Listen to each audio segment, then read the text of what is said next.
अस्सलाम वालेकुम स्टूडेंट्स, औज़ु बिल्लाहि मिनश शैतानिर रजीम, बिस्मिल्लाहिर रहमानिर रहीम। व बिशरह ली सदरी वयस्सिर ली अमरी वहलुल उक़दतम मिन लिसानी यफ़क़हू क़ौली रब्बि ज़िदनी इल्मा वज़िदनी। अच्छा जी, कैफ 3 CMA कॉस्टिंग का नया बैच शुरू होने जा रहा है जी। आज हमारी पहली क्लास है और किसी को कोई कन्फ्यूजन वगैरह वैसे है तो ये नंबर मैंने इसीलिए हैंड आउट में रख दिया है। किसी को ये हैंड आउट चाहिए या व्हाट्सएप ग्रुप हमारा ज्वाइन करना है जिस पर अपडेट्स और हैंड आउट्स और बाकी सब चीज़ें आती हैं तो आप ये नंबर मेरा नोट कर सकते हैं। मेरा पर्सनल नंबर है। वालेकुम अस्सलाम। ठीक है जी। अच्छा, तो स्टार्ट करते हैं जी कैफ 3 CMA से रिलेटेड। पहले कैफ 3 CMA से बात करने से पहले मैं ज़रा कुछ अपने बारे में बताना चाहूँगा। कुछ अपना मैं इंट्रोडक्शन दे देता हूँ और फिर हम आज के सेशन को स्टार्ट करेंगे। आज बहुत लंबा सेशन नहीं रखेंगे, कॉस्टिंग के बारे में ज़्यादातर बात करनी है। कुछ 2-4 मिनट में चाह रहा हूँ अपने बारे में बता दूँ। सऊद तारिक, जैसा कि आपको पता है मेरा नाम है। अगर मैं अपने ब्रीफ एक जर्नी की बात करूँ तो 2006 में मैंने अपना ओ लेवल्स कम्प्लीट किया। 2008 में मैंने अपना ए लेवल्स कंप्लीट किया बीकन हाउस से। उसके बाद मैंने ACCA में एडमिशन लिया और 2010 में अल्हम्दुलिल्लाह मैंने ACCA भी कंप्लीट कर लिया। ACCA मैंने पूरा कर लिया। अच्छा, उसके बाद फिर मैंने क्या किया कि ACCA पे जो है वो CA की बेस पे एग्जामिशन ली। ठीक है जी, सॉरी, ACCA की बेस पे CA में एग्जामिशन ली है बिल्कुल। और 2011 में मैं आ गया KPMG तासीर हादी एंड को, one of the great audit firm of Pakistan.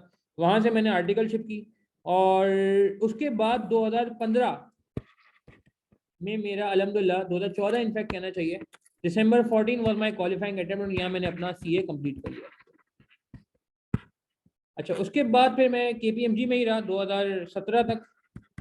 फिर 2017 के बाद मैं 2018 में आ गया इंडस्ट्री में और इंडस्ट्री में कुछ अर्से काम करने के बाद मैंने 2018 में ही अपनी एक फर्म स्टार्ट कर ली जिसका नाम है साउथ तारिक एंड को। ST एंड को के नाम से मैंने फर्म जो है स्टार्ट की, जिसमें accounting, taxation, internal audit, advisory, ठीक है, सॉफ्टवेयर इम्प्लीमेंटेशन, ये सारी सर्विस देते हैं। और आज अल्हम्दुलिल्लाह 2023 आ गया है और मैं अपनी फर्म को ही रन कर रहा हूँ। टीचिंग से रिलेटेड अगर मैं बात करूँ तो टीचिंग से रिलेटेड शौक काफ़ी पुराना है। बहुत जिसे कहते हैं कि अरसे से टीचिंग कर रहा हूँ। अगर टीचिंग करियर की बात की जाए तो I started my teaching back in 2005 when I was in my O levels. जब मैं ओ लेवल में था तब से ही मैंने पढ़ाना शुरू कर दिया था और मैंने ओ लेवल में ही ये इरादा कर लिया था कि जी यहीं से पढ़ाना शुरू करना है। तो 2005 में मैंने ओ लेवल्स को पढ़ाना शुरू किया। फिर उसके बाद मैं 2007 में ए लेवल्स को पढ़ाने लग गया हूँ, जब मैं खुद ए लेवल्स में आ गया था। उसके बाद मैंने 2007 से लेके 2014 तक मैंने ACCA को भी पढ़ाया। तो ये जो शुरू का 9 इयर्स का अरसा है, 2005 से लेकर 2014 तक का, इस दौरान मैं CA भी कर रहा था और टीचिंग भी कर रहा था। ठीक है जी, ओ लेवल्स, ए लेवल्स, इसके साथ साथ मैंने जो है वो ACCA के कुछ लिमिटेड पेपर जिसमें थ्योरी भी थी, कुछ प्रैक्टिकल पेपर भी थे और कुछ जो मैथ्स का एप्टीट्यूड टेस्ट होता है उसको भी मैंने कुछ पढ़ाया।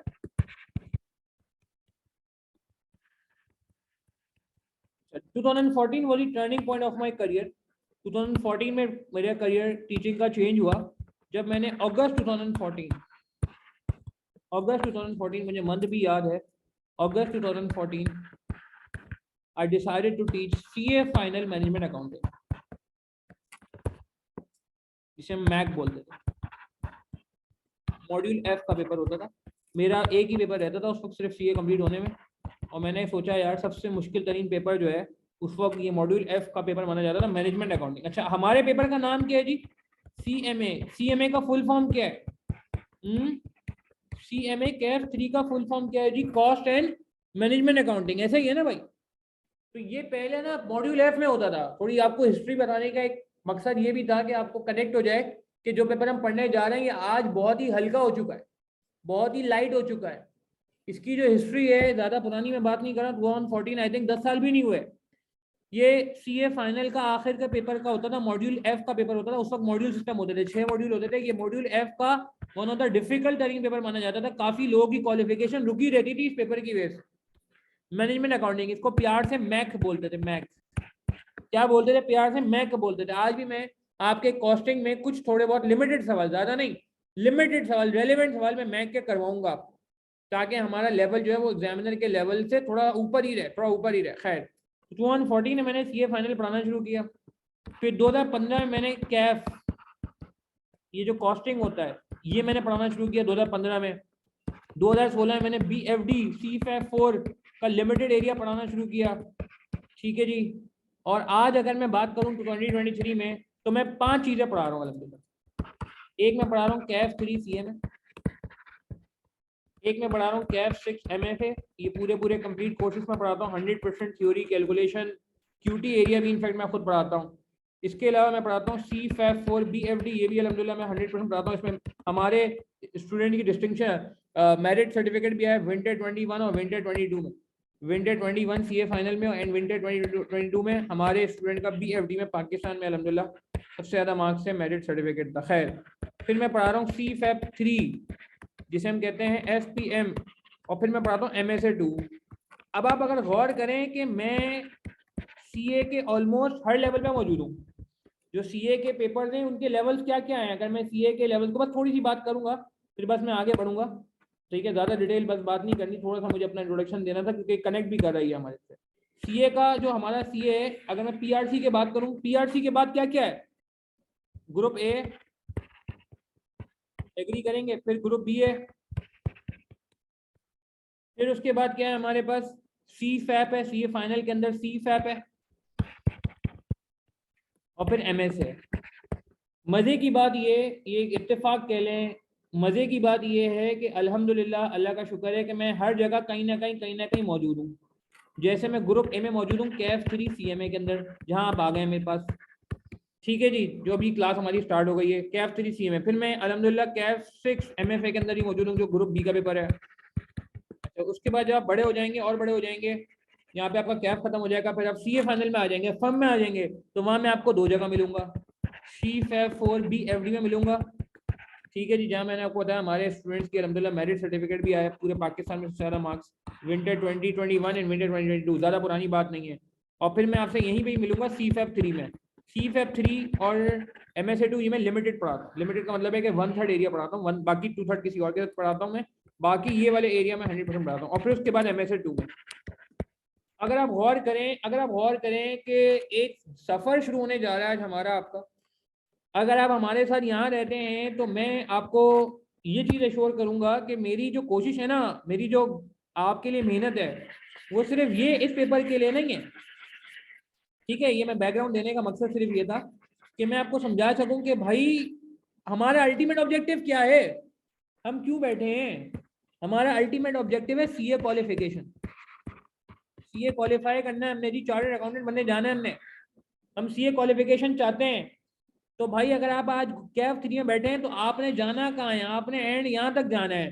तो इंशाल्लाह आपको यहाँ पे वो सारी चीज़ें बताई जाएंगी, वो सारे गुण सिखाए जाएंगे, वो सारी क्वालिटीज बताई जाएंगी जो एक स्टूडेंट के अंदर होनी चाहिए if you want to succeed from here to here. और ये एक नई बात नहीं है, आपको पता है पूरे पाकिस्तान में कितने लोग चार्टर्ड अकाउंटेंट बने थे पिछले दफा दिसंबर 2023 में, को बता सकते थे दिसंबर 22 में? किसी को पता है दिसंबर 22 में CA फाइनल का जब रिजल्ट आया था कितने लोग चार्टर्ड अकाउंटेंट बने थे? कोई किसी को पता है ये? कोई नंबर एग्जैक्ट कोई गैस लगा ले यार। 6 महीने बाद रिजल्ट आता है ना, एनीवन चैट के थ्रू पार्टिसिपेट कर सकते हैं भाई, आपकी पार्टिसिपेशन बहुत जरूरी होगी। कितने लोग चार्टर्ड अकाउंटेंट बने थे जी? एनीवन? 100? नहीं नहीं नहीं, ज्यादा बने थे यार, बहुत ज्यादा बने थे। 500? नहीं नहीं नहीं, 500 नहीं, 250 नहीं, रुताबा थोड़ा ज्यादा है, 330 के करीब था नंबर, 330 के आसपास था, 330 समथिंग था, 330 में नंबर था। और अल्हम्दुलिल्लाह अल्हम्दुलिल्लाह अल्लाह का शुक्र है उसमें से 34 स्टूडेंट रहते थे जो हमारे MSA2 के स्टूडेंट थे, जो मेरे MSA2 के स्टूडेंट थे दिसंबर 22 के ही फ्रेश। ये नहीं कि मैं आपको अगले पिछले सारे बता रहा हूँ। तो कहने का मतलब है अल्हम्दुलिल्लाह 34 स्टूडेंट आउट ऑफ 330, जो कि 10% से थोड़ा ऊपर बनता है, इतने लोग हमारे स्टूडेंट ऐसे थे जो चार्टर्ड अकाउंटेंट बने MSA2 के। तो मैं आपको सिर्फ ये बताना चाह रहा हूँ कि आप अगर यहाँ पे आए हो तो मेरा जो पर्पज होगा ये तो चलो इंशाल्लाह पास हो ही जाएगा, इस पे तो हमारी मेहनत होगी ही होगी, इसके बगैर तो हम आगे बढ़ ही नहीं सकते। मगर हमारी कोशिश ये होगी, एक बड़ा सोचना है, बहुत बड़ा सोचना है, अल्टीमेट ऑब्जेक्टिव तक जाना है, एंड तक जाना है, मंजिल तक जाना है, मंजिल तक। ये तो रास्ता है, CAF3 तो रास्ता है, CAF6 तो रास्ता है, ये रास्तों के थ्रू होते होते होते होते होते होते हमने अपनी मंजिल तक जाना है, ठीक है जी। तो इंशाल्लाह हम ऐसे पढ़ेंगे, हम इन क्वालिटीज को बिल्ड करने की कोशिश करेंगे कि हमें सिर्फ ग्रुप ए में फ़ायदा नहीं हो, ग्रुप बी में फ़ायदा नहीं हो, हम खाली CFEP नहीं पास करें, हम MSc तक आराम से पहुंच जाए। और मैं अल्हम्दुलिल्लाह ऑडिट फर्म भी रन करता हूँ अपनी 2018 से लेके ऑनवर्ड्स, तो ऑडिट फर्म की लाइफ को कैसे मैनेज करना चाहिए वो भी मैं आपको बता सकता हूँ। ठीक है जी। तो खैर, तो मैं मतलब जनरली एक बात करना चाहता था कि इंशाल्लाह पेपर रिलेटेड तो आप परेशान ना हो, वो तो इंशाल्लाह जिसे कहते हैं ना कि मेरी कोशिश हमेशा होती है मैं इंसाफ करूँ स्टूडेंट के साथ, और जो लोग मुझसे पहले पढ़ चुके हैं आप उनसे फीडबैक भी ले सकते हैं। मगर आज मैं आपके ध्यान में एक बात जानना चाह रहा हूँ कि भाई आज आप कैफ 3 में हो, परेशान नहीं होना। मैंने बहुत सारे स्टूडेंट को इन मरालों से गुजरता देखा है और माशाल्लाह बहुत सारे लोग CA क्वालिफाई कर भी चुके हैं। तो यार जिस तरह वो लोग कर चुके हैं क्वालिफाई, आप भी कर सकते हो। ठीक है ना भाई, कर जाएंगे क्वालिफाई इंशाल्लाह। आज से ही बड़ा सोचेंगे, परेशान तो नहीं होंगे। और क्या क्वालिटीज चाहिए, ये सारी की सारी चीजें इंशाल्लाह आहिस्ता आहिस्ता आहिस्ता आहिस्ता आहिस्ता आहिस्ता आपको सिखाते रहेंगे। अच्छा, ये कनेक्टेड भी है, ऐसा नहीं है कि मैं कैफ 3 पढ़ाता हूँ तो यहाँ कोई अकाउंटिंग पढ़ाता हूँ, तो कुछ ऐसी चीजें ऐसी हैं जो इसी से थोड़ा एडवांस, फिर और एडवांस, फिर और एडवांस, और होते होते ही आता। ठीक है, खैर। अच्छा, अब जरा बात करते हैं भाई कॉस्टिंग के बारे में। आपसे मेरा सवाल है, क्या सुना है आपने कॉस्टिंग का पेपर CMA आसान है या मुश्किल है? मैं सिलेबस पे आता हूँ। हमेशा मेरी कोशिश। अच्छा भाई, एक और चीज मैं शुरू में बता दूं, डेमो अलाउ है भाई हमारे यहाँ, कोई टेंशन की बात नहीं है। आप आज की क्लास भी डेमो ले सकते हैं, परसों की क्लास भी डेमो ले सकते हैं, आगे जो क्लास होगी थर्सडे को वो भी डेमो ले सकते हैं। डेमो अवेलेबल है जी, 4 अप्रैल तक आराम से डेमो अवेलेबल है। 10-12 दिन 15 दिन सुकून से आप क्लासेस लें, रिकॉर्डिंग लाइव सब कुछ अवेलेबल होगा। ठीक है, टेंशन नहीं लो। मेरा नंबर मैं पहले बता चुका हूँ, ये मेरा नंबर है, ये मेरा पर्सनल नंबर है, और मैं इस पर ही अवेलेबल हूँ। एक ही नंबर रखता हूँ मैं अपना भाई, ये स्टूडेंट्स के पास भी है, मेरे क्लाइंट्स के पास भी है, दोस्तों के पास भी है, फैमिली के पास भी है। ठीक है, आपको जब भी कोई कंफ्यूजन होती है, ठीक है, और ये आप मेरा नंबर नोट कर लो, इंशाल्लाह मैं पूरे सेशन जो है वो अवेलेबल रहूंगा। खैर, अच्छा, व्हाट्सएप ग्रुप में सब चीज़ें अवेलेबल होती हैं, हैंडआउट वगैरह, ये हैंडआउट भी अवेलेबल है, बाकी हैंडआउट भी अवेलेबल है। तो जो है व्हाट्सएप ग्रुप में नहीं ऐड हुए में मुझे इस नंबर पे व्हाट्सएप मैसेज ड्रॉप कर दें, मैं रात में जब क्लासेस से फारिग होऊंगा आपको आपकी क्वेरी रिस्पॉन्ड कर दूंगा और आपको व्हाट्सएप ग्रुप का लिंक शेयर कर दूंगा, वहाँ पे फिर आप ज्वाइन कर लीजिएगा। अच्छा, मेरा एक सवाल है आप लोगों से भाई, कॉस्टिंग के बारे में आपने सुना क्या है? कॉस्ट मैनेजमेंट अकाउंटिंग CMA, इसके बारे में आपने क्या सुना है? आसान है, मुश्किल है, या मीडियम है, एवरेज है? जल्दी बताएं। मुनीब वोरा कह रहे हैं एवरेज है, बहराम बाबर कह रहे हैं मुश्किल है। अच्छा, सैयदा सोसन जोहरा कह रहे हैं टफ है, साले कह रहे हैं एवरेज है, मलाइका कह रहे हैं मुश्किल है, पार्थिक कह रहे हैं मुश्किल है। फिजिकल क्लासेस हमारी नहीं होती जी, अब हम ऑनलाइन पे शिफ्ट हो गए हैं अल्हम्दुलिल्लाह, हमारी ऑनलाइन होती है जी। CFAB MSc भी ऑनलाइन है, मेरिट होल्डर स्टूडेंट भी हमारे ऑनलाइन के थे। बहुत टफ है, डेल साहब कह रहे हैं मुश्किल है, शाहफाद साबिर कह रहे हैं। भाई मुझसे पूछो ना, सीरियसली स्पीकिंग, मुझसे पूछो ना, मैं समझता हूँ किसी भी पेपर का क्राइटेरिया उसका पासिंग परसेंटेज बताता है कि ICAP कितने परसेंट बच्चे पास कर रहे हैं। ठीक है ना, पर्सनली आई बिलीव कॉस्टिंग का पासिंग परसेंटेज बहुत अच्छा है। कैफ 3 CMA का पासिंग परसेंटेज बुरा नहीं है, ये 30s में है, 30% के करीब आ रहा है, और कुछ केस में ये 40% भी चले जाता है। 30 से 40% बच्चा पास हो रहा है, मेरे हिसाब से ये बहुत बेहतर परसेंटेज है as compare to other papers. इस बार भी अगर आप फीडबैक लेंगे अपने दोस्तों से, आपको मेरा नहीं ख्याल कि बहुत ज़्यादा लोग ये बोलेंगे कि बहुत मुश्किल पेपर आया। मेरे ख्याल से बहुत सारे लोग आपको ये कहेंगे कि रीजनेबल पेपर था, मुनासिब पेपर था, पढ़ने लायक पेपर था। मैं आज भी रिव्यू कर रहा था एनालिसिस बनाने के लिए, ठीक है ना, तो मेरे हिसाब से ये एक बहुत ही मॉडरेट, ईजी तो नहीं कहूँगा, ईजी कहूँगा तो आप लोग थोड़ा परेशान हो जाओगे, मॉडरेट पेपर है। सबसे ज्यादा मीन्स एक जमाने में कॉस्टिंग के बारे में बनती थी, मगर कॉस्टिंग हल्का हो चुका है, बहुत सारे टॉपिक यहाँ से जा चुके हैं, आपकी जिंदगी से नहीं गए, इधर से जा चुके हैं। तो कॉस्टिंग के बारे में आज ही पहले दिन में अच्छा, कॉस्टिंग के लिए चाहिए क्या क्या है? कॉस्टिंग के लिए 2 चीजें चाहिए, सुनिएगा प्लीज। कॉस्टिंग के लिए 2 चीजें चाहिए, इंग्रेडिएंट्स क्या क्या चाहिए?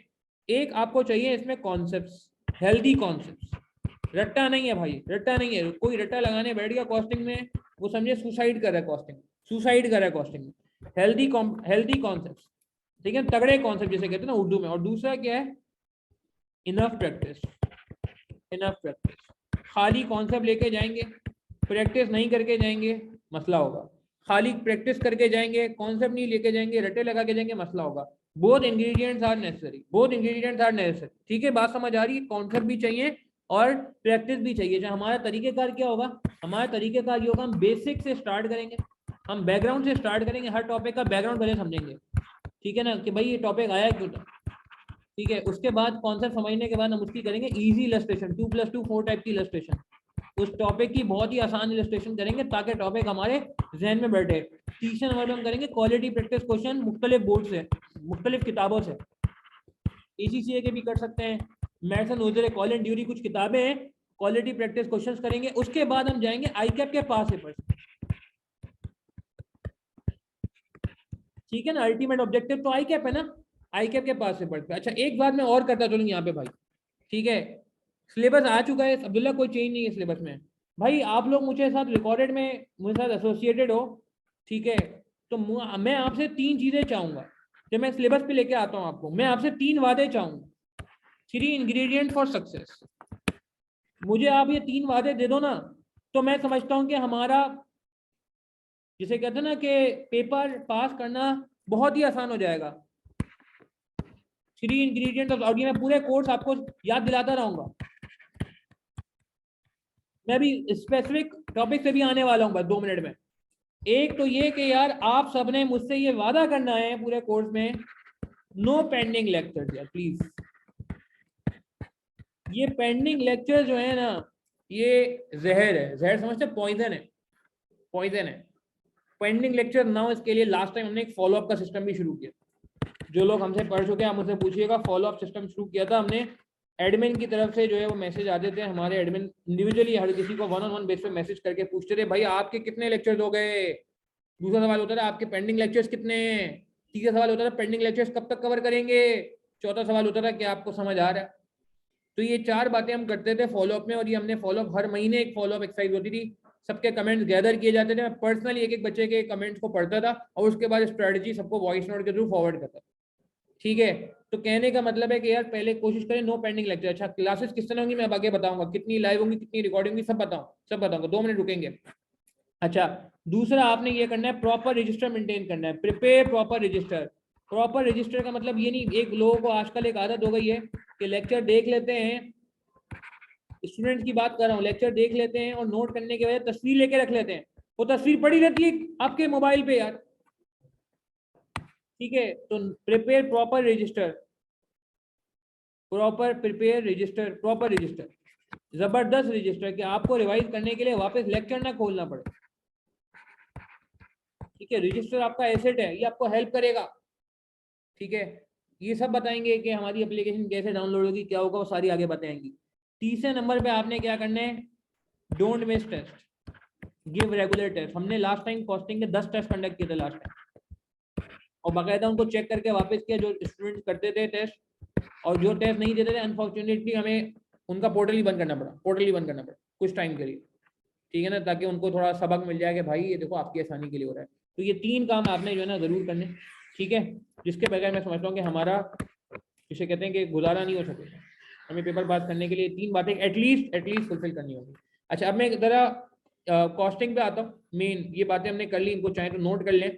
और अच्छा इसके लिए हमारी किताब बनी है डेडिकेटेड, ये जो हमारी अप्रोच होगी, इस अप्रोच के लिए हमारी पूरी डेडिकेटेड किताब बनी है। इसमें सारी की सारी चीजें सीखना मौजूद है, कॉन्सेप्ट है इसके अंदर, इलस्ट्रेशन है, क्वालिटी प्रैक्टिस क्वेश्चन भी वहीं पे रख दिए गए और आई कैप के पास पेपर भी रख दिए गए। अप्रोच जो है ये हमारी एक कॉस्टिंग की डेडिकेटेड सीएमए की बुक है, उसके थ्रू आपको अप्लाई होती नजर आएगी, और ये बुक हमारी फॉलो होगी पूरे कोर्स में इंशाल्लाह।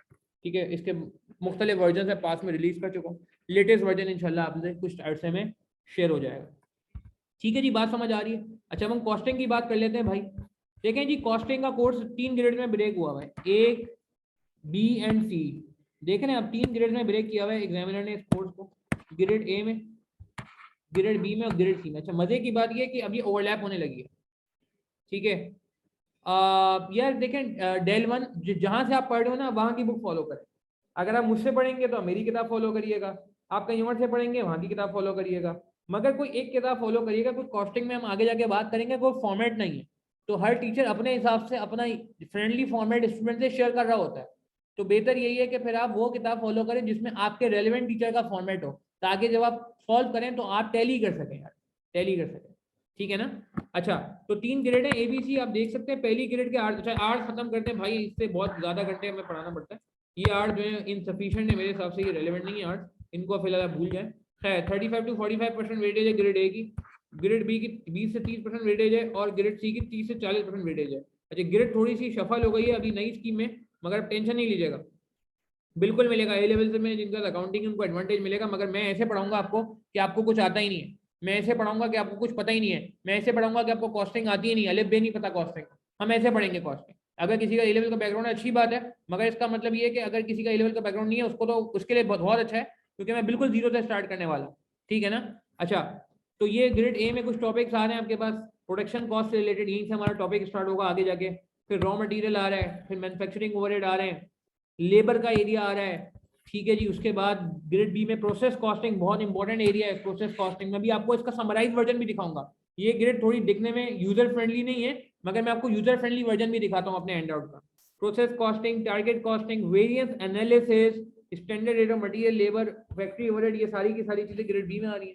और सी में कॉस्ट वॉल्यूम प्रॉफिट एनालिसिस, जो कि इस बार नहीं आया पेपर में, पता नहीं क्यों। Special order, make or buy decision, further processing decision, ये सारी की सारी बहुत इंपॉर्टेंट बातें। Shut down and product discontinuation, economic order quantity, EOQ, safety and reorder level. तो ये ग्रेड सी है, तो बहुत इंपॉर्टेंट है ग्रेड सी भी हमारी। बल्कि देखा जाए तो सबसे मैं कहूंगा कि भारी ग्रेड ए और सी है, ठीक है। अच्छा, मगर टॉपिक सर, टॉपिक बताए ना, टॉपिक्स कौन से हैं? ये देखें जी टॉपिक, ये पहले पुरानी स्कीम में ये सारे टॉपिक्स हुआ करते थे। सबसे भारी टॉपिक होता था डिसीजन मेकिंग, डिसीजन मेकिंग सबसे भारी टॉपिक हुआ करता था, वो आज भी मौजूद है। फिर एक टॉपिक होता था बजटिंग, जो मैं कह रहा हूँ ना कॉस्टिंग थोड़ा आसान हो गया। एक टॉपिक होता था बजटिंग के नाम से, वो कॉस्टिंग में नहीं है अब, ये हमारी जिंदगी से नहीं गया, कॉस्टिंग से तो चला गया मगर हमारी जिंदगी से नहीं गया। जो लोग कैफ 6 पढ़ेंगे आगे जाके MFA, वहां ये टॉपिक मिलेगा आपको। Standard costing again one of the important area, इस बार पेपर में पूछा भी गया। Time value of money, NPV, IRR, ये भी अब आपका चला गया कैफ 6 में, ये BFD से कनेक्टेड है और MFA में चला गया, ये यहाँ से खत्म हो गया। CV एनालिसिस एक और इंपॉर्टेंट एरिया है, materials, process costing, overheads, joint and by products, marginal and absorption costing, labour, job order costing, learning curve, inventory evolution, pricing, penal. ये भी मैं कहूंगा कि आप इसको एक तरह से कह सकते हैं कि अब इसकी बहुत ज्यादा प्रोबेबिलिटी नहीं है। तो ये एक लिस्ट ऑफ टॉपिक्स है। कुछ टॉपिक आप देख सकते हैं, फाइनेंशियल इंस्ट्रूमेंट कैफ 6 में चला गया है, सस्टेनेबिलिटी रिपोर्टिंग MSA 2 में चला गया है, क्योंकि मैंने बताया मैं आगे सब चीजें पढ़ाता हूँ तो मुझे आइडिया है कौन सी चीज किधर निकल के चले गई है, ठीक है जी। तो कहने का मतलब है थोड़ा सा आप देखें कोर्स हल्का हो गया। पहले जो कॉस्टिंग के बारे में परसेप्शन था कि जी काफी मुश्किल है पास करना, आहिस्ता आहिस्ता ये परसेप्शन एग्जामिनर चेंज करता जा रहा है, रिवर्स करता जा रहा है, रिवर्स करता जा रहा है, ठीक है जी। ये सारी बातें आ गई। अच्छा, अब ये असल ग्रेड आ गई, ये देखें जी, ये मैंने आपके लिए 1 पेजर समरी बनाई है, नजर आ रही है ये 1 पेजर समरी मैंने आपके लिए बनाई है। कितनी अटेम्प्ट्स का डेटा है जी? पिछली 23 अटेम्प्ट्स का डेटा है, पिछली 23 अटेम्प्ट्स का डेटा है। जब गौर से देखिएगा प्लीज, इसको देखने से बड़ा फायदा होगा आपको। पिछले 23 अटेम्प्ट का डेटा है 12 सालों का, क्योंकि अभी एक अटेम्प्ट रह गई ना 23 की। इसमें ये आया हुआ है कि जी कौन सा टॉपिक कब कब आया हुआ है, कितने कितने मार्क्स का। बजटिंग का एरिया जो है वो आप देखें वो हुआ है, सेंसर हुआ हुआ है, इस पे एक लाइन लगी हुई है, ये अब नॉट एप्लीकेबल है, ये कोर्स का पार्ट नहीं है। मगर पहले आप देखें रेगुलर सवाल होता था, ये वन ऑफ द बड़ा टॉपिक था, one of the biggest topic था, one of the healthiest topic था, जो कि अब MFA में चला गया है। चल देखे ना, अब लोगों की जान छूट गई, ये लगातार आ रहा था, कोई कोई नागा ही नहीं करता। 19 मार्क, 18 मार्क, 20 मार्क, ये topic now is no more applicable because it's part of CAF 6 MFA जो ऊपर दिखा है। अच्छा, CV एनालिसिस एक और बड़ा इंपॉर्टेंट टॉपिक है। मजे की बात ये कि ये लगातार आ रहा था 4 दफा, मगर अचानक नहीं आया, मगर मैं इसको one of the important topic कहूंगा, स्टार बनाऊंगा। अच्छा, इस एनालिसिस में फायदा क्या हो जाएगा? ये एनालिसिस आपको आज भी हेल्प करेगा और ये एनालिसिस पेपर के करीब हेल्प करेगा। कुछ स्टूडेंट मैसेज करके पूछते हैं सर मेरे पास 1 दिन बचा है, मुझे क्या रिवाइज करना चाहिए पहले? तो मैं उनको कहता हूं कि आप जो वेटेज वाली चीज है उनको पहले रिवाइज कर लें। हरगिज हरगिज हरगिज ये मतलब नहीं है कि आपने बाकी टॉपिक्स को लिफ्ट नहीं करानी, ये मतलब नहीं है। ये मतलब है कि किसको आपने पहले रिवाइज करना होगा और किसको आपने बाद में रिवाइज करना होगा। अगर कभी परेशानी हो जाए और आपके पास टाइम कम पड़ जाए तो आप इस पेपर के थ्रू सिलेक्शन कर सकते हैं। अच्छा, नमाज का ब्रेक बिल्कुल देंगे जी 15 मिनट बाद, हम कराची में नमाज का टाइम होगा, अभी कराची में 15 मिनट है मगरिब के नमाज में। अच्छा, तो आप देखें CV एनालिसिस भी इंपॉर्टेंट टॉपिक है, 4 बार लगातार आया हुआ है, एक छुट्टी की है, बीच में इसने छुट्टियां की है, मगर उससे पहले आप देखें लगातार आता रहा है, लगातार आता रहा टॉपिक, ये टॉपिक छुट्टी नहीं करता, छुट्टी नहीं करता। अच्छा, अब आप देखें सबसे इंपॉर्टेंट टॉपिक जो है ना इस पूरे कॉस्टिंग है वो है डिसीजन मेकिंग। आप देखें ना कितने मार्क्स का है, 17 मार्क्स का आया हुआ है, 14 मार्क्स का आया हुआ है, 20 मार्क्स का आया हुआ है, 19 मार्क्स का आया हुआ है, 15, 17, 20, 18, 11, 20। आप देख रहे हैं कोई एक छुट्टी नहीं कर रहा। और कुछ केस में तो आप देखेंगे ये चला गया 32 मार्क्स का, 23 मार्क्स का, 27 मार्क्स का। तो this is one of the confirmed area in exams, ठीक है जी। एक स्टूडेंट ने मुझे पेपर से, यकीन करें ये मैं आपको सही वाकया बता रहा हूँ, पेपर से एक हफ्ते पहले मुझे मैसेज करके बोला सर मेरा डिसीजन मेकिंग मुझे नहीं आता। मैंने इसको कहा यार कुछ पढ़ो या ना पढ़ो, डिसीजन मेकिंग पढ़ो, क्योंकि उसका एक सवाल लाजमी, एक सवाल कम अज कम देख रहे हैं 17 mark, 14 mark, 20 mark, 19 mark, 15 mark, 17 mark, 20 mark. कोई टॉपिक, कोई अटेम्प्ट ऐसी नहीं है जो खाली हो, कोई अटेम्प्ट ऐसी नहीं जिसमें ये ना पूछा गया। तो मैंने उसको बोला यार बकाया टाइम जाएगा कि आप पहले रेलिवेंट कॉस्टिंग करो, बाकी तैयारी बाद में करना। खैर अच्छा, एक और बात ये, इसके बाद फाइनेंशियल स्टेटमेंट चला गया जी, कोर्स में नहीं है, मैंने लिखा इन्वेंट्री वैल्यूएशन। अब आप देखें इन्वेंट्री वैल्यूएशन का एक एरिया है जो मैं पहले कराता था शुरू में, तो स्टूडेंट कहते थे सर ये क्यों करा रहे हैं, ये तो हमने अकाउंटिंग में पढ़ा। आप देखें पहले कब आया हुआ है इन्वेंट्री वैल्यूएशन, आखिरी बार आप देखें ऑटम 12 में आया था, ऑटम 12 में आया था, देख रहे हैं। और ये देखें ये 0 0 0 0 0 0 0 0 0 0 0, अब कब आया ये, होते होते होते होते ये देखें कितने मार्क का आ गया 15। So now this is a clear message that we will be covering whole syllabus, keeping in mind that any topic can be tested in exams. ठीक है ना, 15 मार्क यार एक वैल्यू रखते हैं, एक हैसियत रखते हैं, एक वर्थ रखते हैं, एक वेटेज रखते हैं, क्या ख्याल है। तो 15 मार्क की चीज है, अब देखें 10 साल से नहीं आ रहा था, तो मैं इसीलिए कोर्स पढ़ाते हुए भी मैं ये बात करता हूँ, और आज भी मैं ये बात कर रहा हूँ कि भैया इसको आपने छोड़ना नहीं है, कोई भी टॉपिक छोड़ना नहीं है। ये चिल्लर टॉपिक जिसे, हल्का टॉपिक जिसे कहते हैं, जिसे रेयर टॉपिक जिसे हम कहते हैं, जिसे हम इतना इंपॉर्टेंट टॉपिक नहीं बोलते, आप देखें वो भी 10 साल बाद रिपीट हो गया। और लॉजिक है ना यार, क्योंकि अब मैंने आपको बताया सिलेबस छोटा हो चुका, बहुत सारे एरिया इसने कैप 6 में डाल दिया है, कुछ एरिया, कुछ मोटी मोटी चीजें कैप 6 में डाल दी है, तो फिर वो जाहिर सी बात है कवरेज बढ़ाएगा ना यार, फिर वो उन टॉपिक्स को भी, उनको भी चांस देगा जिनको खेलने का मौका नहीं मिलता था, उन टॉपिक को भी चांस मिलेगा जो पहले नहीं खेल पाते थे, सही है ना, क्योंकि कुछ टॉपिक यहाँ से रिलीज हो गए, चले गए। अच्छा जॉब ऑर्डर कॉस्टिंग कभी कभार आता है जी, ठीक है कभी कभार आता है, जॉइंट बाय प्रोडक्ट कभी कभार आता है, लेबर कभी कभार आता है, मगर आप देखें लेबर भी आना शुरू हो गया, वरना लेबर ने भी इतनी लंबी जंप की हुई थी, इतने अरसे तक नहीं आया था, मगर आप देखें 8-9 सालों बाद जो है लेबर भी शुरू हो गया है, शुरू हो गया। तो again I am giving a message कि यार किसी चीज को छोड़ के नहीं जाना, हर चीज इंपॉर्टेंट है, हाँ प्रायोरिटाइज जरूर करो, मगर किसी को छोड़ो नहीं है, कुछ भरोसा नहीं है एग्जाम का, ठीक है ना। अच्छा फिर इसका एक और टॉपिक है जी जॉइंट बाय प्रोडक्ट का, लेबर हो गया, लर्निंग कर्व ये इस बार आ गया जी। लर्निंग का पहले कब आया था, पहले बहुत पहले आया था 2017 में, और 17 का अब ये बिल्कुल स्ट्रेट ऐसा लग रहा है तकरीबन छपा हुआ सवाल, तकरीबन छपा हुआ सवाल, रिपीट होते हैं सवाल जी, बिल्कुल होते हैं जी। माइनर एब्जॉर्प्शन कॉस्टिंग छुट्टियां कर रहे हैं, अच्छा माइनर एब्जॉर्प्शन कॉस्टिंग का बड़ा प्यारा ट्रेंड बन रहा है, 2 छुट्टियां की हैं फिर आ गया, अभी 2 छुट्टियां हो गई हैं, मैं बहुत ज्यादा एक्सपेक्ट कर रहा हूँ आपके टाइम में ही आने का है, मुझे लग रहा है आप लोग के टाइम में ऑटम 23 में ही आने का है, क्योंकि इसको अभी दो अटेम्प्ट हो गए, 2 अटेम्प्ट से नहीं आएंगे, और अब इसकी इंपॉर्टेंस बढ़ती जा रही है, नई स्कीम में इसकी इंपॉर्टेंस बढ़ती जा रही है, ठीक है ना। अच्छा मटेरियल का टॉपिक तकरीबन हर पेपर में आता है, ओवरहेड तकरीबन हर उसमें आता है, ठीक है ना। टारगेट कॉस्टिंग जो है वो एक दफ़ा यहाँ आया हुआ है, उससे पहले ये बहुत पहले आया था, ठीक है। अच्छा फिर उसके बाद आपके पास प्रोसेस कॉस्टिंग, स्टार बना लें कुछ टॉपिक पे स्टार बना लें, this is star topic, this is star topic, ठीक है ना, दिस इज स्टार टॉपिक। कौन सा ये मटेरियल तकरीबन पेपर में सवाल होता है, देखिए 13 मार्क, 12 मार्क, 15 मार्क, 17 मार्क, ठीक है। ओवरहेड है star topic, star topic overhead देख रहे हैं, ये भी कम छुट्टी कर रहा है, पिछले 4 दफा में 3 दफा आ चुका है, तो पिछले 5 में 4 दफा आ चुका है, तो ये भी बड़ा इंपॉर्टेंट टॉपिक है ओवरहेड्स के नाम से, ओवरहेड्स के नाम से। टारगेट कॉस्टिंग ये कभी कभी आता है जी, कभी कभी आता है, सही है। प्रोसेस कॉस्टिंग बैकबोन, बैकबोन इसके बगैर पेपर, इसके बगैर एग्जामिनर का ऐसा लगता है खाना हजम नहीं होता, ये पूछे बगैर एग्जामिनर का लगता है खाना हजम नहीं होता भाई, ठीक है। फिर स्टैंडर्ड कॉस्टिंग आप देखें, स्टैंडर्ड कॉस्टिंग में क्या लग रहा है आपको, क्या ये इंपॉर्टेंट टॉपिक है या ये लेस इंपॉर्टेंट है, क्या ये फ्रीक्वेंट टॉपिक है या ये लेस फ्रीक्वेंट है। यार पार्टिसिपेट करें ना चैट के थ्रू, आप लोग चैट के थ्रू नहीं चलोगे तो मजा नहीं आएगा, सही कह रहे हैं साले का, आई गॉट योर पॉइंट। हाँ बाकी लोग भी पार्टिसिपेट करके बताएं ना, क्या लगता है स्टैंडर्ड कॉस्टिंग को ज्यादा अहमियत दी जानी चाहिए, सही कह रहे हैं पार्थिक, सही कह रहे हैं मोहम्मद सालिक, सही कह रहे हैं मुताहिर, सही कह रहे हैं डेल आलियान, सही कह रहे हैं बहराम बाबर, बिल्कुल सही कह रहे हैं मलाइका, सही कह रहे हैं उमर फारूक खान, सही कह रहे हैं शाह फहद, सही कह रहे हैं शाह फहद साबिर, सही कह रहे हैं, ठीक है जी। तो ये भी काफी इंपॉर्टेंट टॉपिक्स में, तो आप देख रहे हैं कितने 1 2 3 4 5 6 टॉपिक दे रहे हैं जिनका तकरीबन तकरीबन पेपर में ना आपको सवाल लाजमी नजर आने का, तकरीबन तकरीबन, ठीक है ना। सस्टेनेबिलिटी रिपोर्टिंग चला गया, टाइम वैल्यू मनी चला गया। अब मैं आपको ये एनालिसिस आप देखें, ये एयर वाइज एनालिसिस, अगर आपको एयर वाइज पासवर्ड किसी को मिल जाते हैं, एयर वाइज पासवर्ड भी किसी को मिल जाते हैं, तो यहाँ इस एनालिसिस को बड़ी हेल्प ले, बड़ी हेल्प ले सकता है। ठीक है, बात समझ आई आपको? सही है, ये सारा आपके हैंडआउट में मौजूद है। अच्छा, एक और मैंने आपकी आसानी के लिए कार काम कर दिया, मैंने आपकी आसानी के लिए एक और काम कर दिया, ये देखिएगा। आपकी आसानी के लिए ये किया है कि कौन सा टॉपिक सीबी एनालिसिस कब कब कितने मार्क्स का आया हुआ है, ये एनालिसिस देख रहे हैं।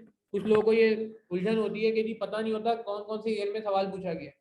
कुछ लोग सॉल्व करने जाते हैं 5 ईयर, मगर उनके पास इन्वेंट्री नहीं होती। इन्वेंट्री मतलब उनको पता नहीं होता कि कौन सा सवाल कहाँ लिखा हुआ है, कौन सवाल कौन सा। तो आप देख रहे हैं कि आपकी आसानी के लिए क्या किया है कि एनालिसिस बना दिया गया। सीबी एनालिसिस डॉटम 20 स्प्रिंग 23 में नहीं आया, ऑटम 22 में आया है। क्वेश्चन नंबर 6 7 मार्क का, स्प्रिंग 22 में आया क्वेश्चन नंबर 4 10 मार्क का। तो अब आप ये इंडेक्स के थ्रू बहुत आसानी से पहुंच जाओगे। किसी को रिसेंट अटेम्प्ट देखनी है वो रिसेंट अटेम्प्ट में भी जा सकता है, किसी को पुराना देखना है पुराने में भी जा सकता है। तो ये एनालिसिस मैंने 14 सालों का बना दिया, 2009 से लेकर ऑनवर्ड एनालिसिस अवेलेबल, 2009 से जितना भी। इवन तो क्वालिटी ऑफ क्वेश्चन थोड़ी चेंज हो चुकी है, मगर एक आइडिया के लिए, जिसको होता है ना किसी की जिंदगी में एक ही पेपर पास करना रह गया कॉस्टिंग लेट से, तो उसको तो फिर चाहिए कि भाई पूरी ही चीजों को फॉलो करे। ये देखें सीपी एनालिसिस है, फिर नीचे डिसीजन मेकिंग, जो मैं कहता हूँ मेन टॉपिक है। मेन नाम से ही लग रहा है भारी टॉपिक, भारी टॉपिक की फीलिंग आती है डिसीजन मेकिंग बोल के। तो डिसीजन मेकिंग वाला एरिया आप देखें, स्प्रिंग 23 में भी आया हुआ है, 2 दफा 10 मार्क का अलग, 7 मार्क का अलग, autumn 22, spring 22, autumn 21, spring 21 and so on होते होते होते आप ये देख सकते हैं कि ये पूरा नेक्स्ट पेज तक जा रहा है। ठीक है जी, बात समझ आई?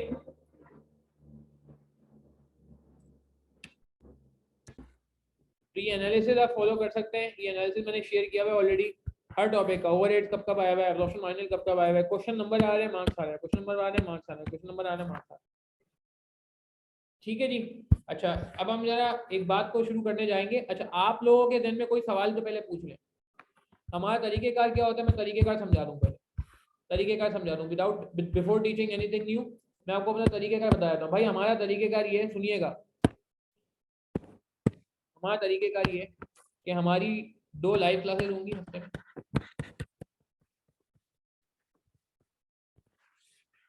ठीक है, एक लाइव क्लास होगी हमारी ट्यूसडे को, ठीक है, और एक लाइव क्लास होगी हमारी थर्सडे वाली। ठीक है, और फिर इसके बाद ये 2 लाइव क्लासेस के बाद 3 वीकली रिकॉर्डेड लेक्चर प्रोवाइड किए जाए।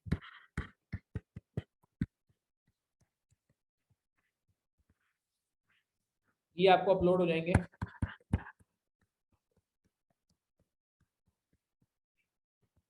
Friday morning, Thursday night upload हो जाएंगे।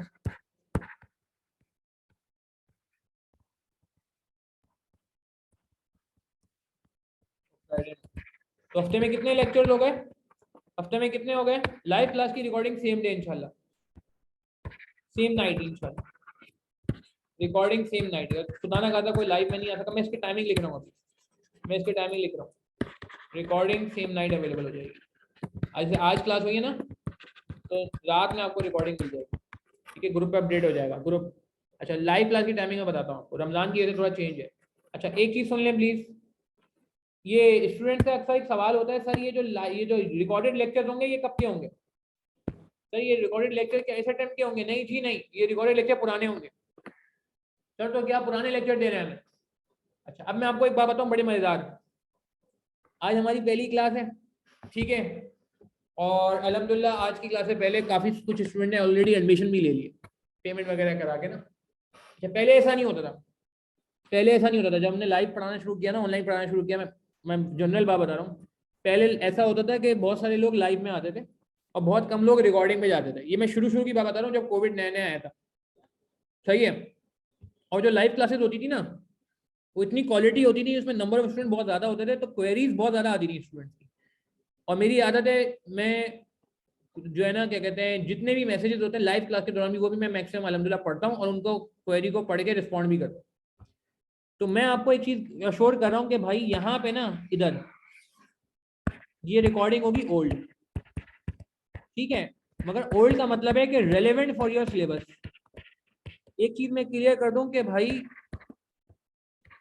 इररेलेवेंट कुछ नहीं होगा, इजाफी कुछ नहीं होगा, ऐसा कुछ नहीं होगा इससे आपका टाइम जाया हो, पहली बात। दूसरी बात ये कि ये चूंकि लाइव क्लासेस की रिकॉर्डिंग है, ठीक है ना, रिकॉर्डिंग ऑफ लाइव क्लासेस, तो इसमें बहुत बड़ा फायदा ये हो जाता है, ये वो वाली रिकॉर्डेड नहीं है कि मैं कहीं साइड में बैठा किसी कोने में बैठ के मैंने जो है ना अपने हिसाब से अपने दिमाग के हिसाब से रिकॉर्डिंग कर ली, नहीं।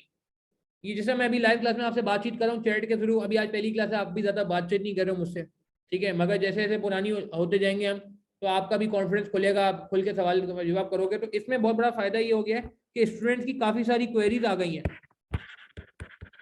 और उनके सोल्यूशन आ गए। अच्छा नहीं सर, अगर रिकॉर्डिंग क्लास में लाइव में तो चले आप सामने होते हैं, अगर रिकॉर्डिंग में हमारी क्वेरी होगी तो क्या होगा भाई? मेरी ना ओपन व्हाट्सएप पॉलिसी है, एक होती है ओपन डोर पॉलिसी, एक होती है open WhatsApp policy. Open WhatsApp policy का मतलब क्या है कि मैं अल्हम्दुलिल्लाह व्हाट्सएप पे अवेलेबल रहता हूँ, मैं नंबर वापस लिख रहा हूँ जो मैंने क्लास के शुरू में लिखा था।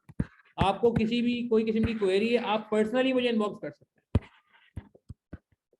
और ये कोई नई चीज़ नहीं है, मैं अल्हम्दुलिल्लाह जब इतने सालों से पढ़ा रहा हूँ अल्हम्दुलिल्लाह, और स्पेशली ऑनलाइन में, तो मैं जो है ना क्या कहते हैं मेरी आदत है कि मैं जो है ना विद इन 24 आवर्स अल्हम्दुलिल्लाह ये जो है ना सारी क्वेरीज में रिस्पॉन्ड कर देता हूँ।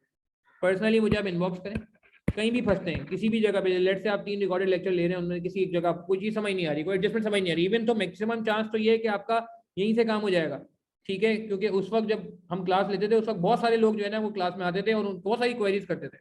बट अगर लेट से आप कहते हो नहीं यार मुझे फिर भी जो है ना मैं वीक स्टूडेंट हूँ और मुझे नहीं समझ आता, आपके पास मेरा नंबर मौजूद है, आप मुझे इनबॉक्स कर लो। अच्छा, और ये सारी सिस्टम अभी नहीं, क्या नाम है, मैं आपको कहूँगा नहीं यार, इनिशियली आप आराम से डेमो लें, 10-12 दिन 15 दिन तक ये सिस्टम को फॉलो करें, स्टडी करें, देखें, समझें, ठीक है, आपको समझ आए हमारा सिस्टम, आप जो है वो हमारे साथ जुड़ जाए। नहीं समझ आए कोई मसला नहीं, मगर मैं उम्मीद करता हूँ इंशाल्लाह कि देखें एक बहुत बड़ी चीज़ है जिम्मेदारी, ठीक है ना, ये चीज़ है जिम्मेदारी, जिसे हम कहते हैं उर्दू में जिम्मेदारी और इंग्लिश में कहते हैं रिस्पॉन्सिबिलिटी। अगर आप आ गए हैं हमारे साथ तो ये मेरे ऊपर जिम्मेदारी है, मुझे इंसाफ करना पड़ेगा। मैं इंसाफ नहीं करता हूँ तो मैं आपको भी जवाब दूँ और फिर मैं जाहिर सी अल्लाह ताला को भी जवाब दूँ, और आपने भी इंसाफ करना है। ये जो ऑनलाइन में पेंडिंग लेक्चर रह जाते हैं ना तो ये ना इंसाफी हो जाती है, आपने भी कोर्स के अंदर इंसाफ करना है, आपने भी रजिस्टर प्रॉपर मेंटेन करना है, आपने भी टेस्ट टाइम पे देने, दोनों मिलकर मेहनत करेंगे तो इंशाल्लाह बहुत अच्छा रिजल्ट निकलेगा। समझ रहे हैं बात को? अच्छा, प्रीवियस रिजल्ट अल्हम्दुलिल्लाह अच्छा रहा है आई कैप से, और इस बार भी हम बड़े उम्मीद है। अच्छा, लाइव क्लासेस की जो टाइमिंग होगी ना, अभी जो हमारी नेक्स्ट क्लास होगी, पहले नेक्स्ट क्लास का लाइव टाइम सुन लें। हमारी नेक्स्ट क्लास इंशाल्लाह कल होगी, टुमारो ट्यूसडे 6 PM, कल 6 बजे होगी। मगर रमज़ान में जो टाइमिंग होगी ना, रमज़ान में उसके बाद, ठीक है, रमज़ान में जो हमारी टाइमिंग होगी वो होगी 4:15 से 5:30, 4:15 से 5:30, ठीक है, ये मैं कंफर्म कर दूंगा। ये तो ये होगी 4:15 से 5:30 या फिर 3 to 4:50, इन दो में से कोई एक टाइम।